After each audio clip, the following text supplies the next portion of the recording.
선생님을 선택할 때, 그리고 선생님과 관계를 맺어나갈 때 어떻게 하는 게 좋은가, 어떤 점을 고려해야 되나, 그것을 한번 얘기를 하려고 해요. 이렇게 사람들하고 관계 맺을 때 우리에게 공부할 때 되게 영향을 크게 주는 게 선생님이니까.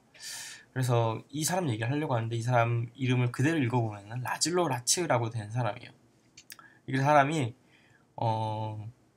노벨 수상자를 배출을 했어요. 이 사람이 노벨상 수상자들을 배출했는데, 어떻게 배출했냐면은 4명이나 배출했어요. 4명.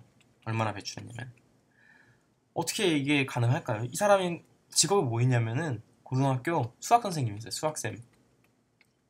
근데 한 고등학교 수학 선생님 밑으로 노벨상이 4명 나온 거죠. 되게 놀랍죠.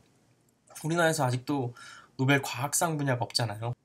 근데 어떻게 이게 가능했을까요? 이 사람이 되게 특이한 방법을 썼는데, 어떻게 했냐면은 일주일에 한 번씩 학교 신문에다가 문제를 냈대요. 근데 이 문제가 풀기 쉬운 그런 문제가 아니라 굉장히 오랫동안 생각을 해야지만 풀 수 있는 문제래요. 그리고 이걸 문제를 푼 사람에게는 이 사람이 풀었다고 명예전당에 올리고 그랬대요. 그랬더니 이 문제를 풀려고 전교에 굉장히 많은 학생들이 이 문제를 풀려고 막 한 거예요. 그 과정에서 노벨상 수상자들이 생각한 거죠. 이 문제를 푸는 과정에서 깊게 생각하고 오래 생각하는 방법, 몰입하는 방법을 배웠고, 그거에 따라서 노벨상까지 이어지게 된 거죠. 근데 이 사람이 했던 건 뭐냐면은 공부에 호기심에 불을 지피는 거예요. 그냥 무조건 친절하게 잘 대주는 게 아니라 우리 내면에 있는 호기심에 불을 지피고, 그리고 승부욕을 이끌고 자꾸 이걸 알고 싶다는 의욕을 지핀 거죠. 그러니까 사람들이 더 깊이 생각을 하고 자꾸 생각을 해서 이 문제를 풀려고 했던 거죠.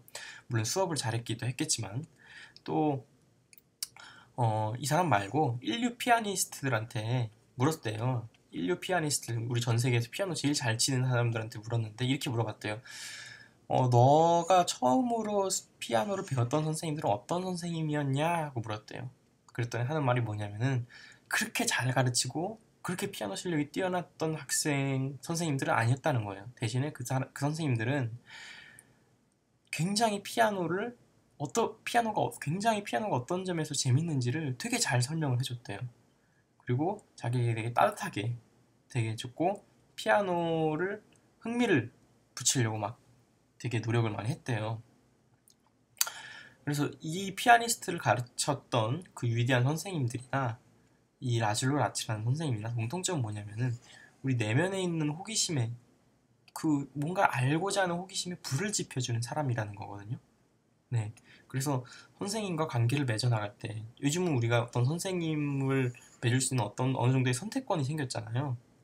그럴 때 이렇게 우리 내면에 호기심을 붙여줄 수 있는 사람과 관계를 맺어나가는 게 되게 중요해요. 그래야지 우리가 장기적으로 그 학문에 열정을 가지고 계속해서 할 수 있고, 더불어서 뭐 성적도 도와주고 더 많은 걸 배울 수 있고, 네, 그렇다고 저는 생각을 하거든요. 그래서 이 점을 한번 참고를 해주세요. 그런데 우리가 선생님을 항상 선택할 수 있는 것만은 아니죠. 네. 우리가 때로는 선생님을 못 바꾸는 경우도 있어요. 예를 들어서 담임 선생님 못 바꾸잖아요. 그리고 학교의 선생님들 못 바꾸잖아요. 1년 동안 같이 해나가야 될 때도 있고, 인강 선생님이야 그렇게 바꿀 수야 있겠지만, 그리고 뭐 성인이 되어서 교수님들이야 뭐 선택을 할 수도 있겠지만, 상황상 바꾸지 못하는 경우도 있어요. 시간이 얼마 남지 않았다거나. 그럴 때 어떻게 해야 되는지 제 일화를 한번 설명해 드릴게요. 이분이 제 고등학교 3학년 때 국어 선생님이에요. 그때 저는 학원에서 이 선생님 강의를 들었었는데, 그룹 과외를 했었어요. 저랑 제 친구가 있고 뭐 나머지 2명이 더 있긴 했었는데, 이때 저랑, 이게 저예요. 나 이렇게 써놔야지. 친구 이렇게 써놓을게요.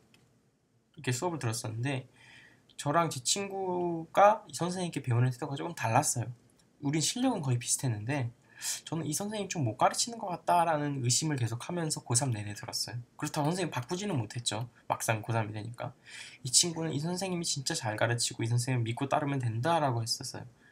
그리고 저는 이 선생님을 믿지 않으니까 여러 가지 다른 강의들도 제가 알아서 찾아서 들으면서 공부를 했었죠. 그래서 수능을 봤는데, 저는 수능 때 그렇게 잘 보지 못했는데, 친구는 자기 인생 최초로 당시 언어 영역에서 100점을 맞았어요. 똑같은 선생님한테 듣고 거의 비슷하게 공부를 했음에도 불구하고 실력도 거의 비슷했음에도 불구하고 막판에 이 친구는 이 선생님을 끝까지 믿고 따르면서 이 선생님이 주셨던 교재들을 그렇게 열심히 보더라고요. 저는 약간 믿고 따르지 않으면서 나만의 방법을 해야지 뭐 이렇게 생각했는데 결국은 이 친구가 잘 보더라고요. 그때 전 깨달았던 게 뭐냐면은 선생님이 잘 가르치고 못 가르치고는 사실 차지하는 비중이 제가 생각할 때는 많게는 20, 30%밖에 안 되는 것 같아요. 나머지 7, 80%는 내 자신이 만들어가는 것 같거든요.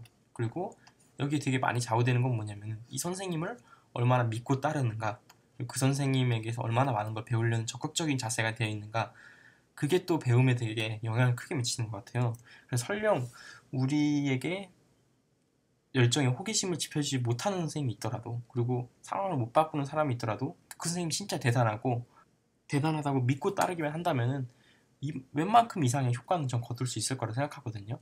그래서 그냥 제가 하고 싶은 말은 뭐냐면은 선생님을 만나게 되고 스승을 만나게 되고 어떤 교수님을 알게 된다면은 내 내면의 호기심에 불을 지를 수 있는 그런 선생님과 관계를 맺어나가는 게 되게 중요한 것 같고요.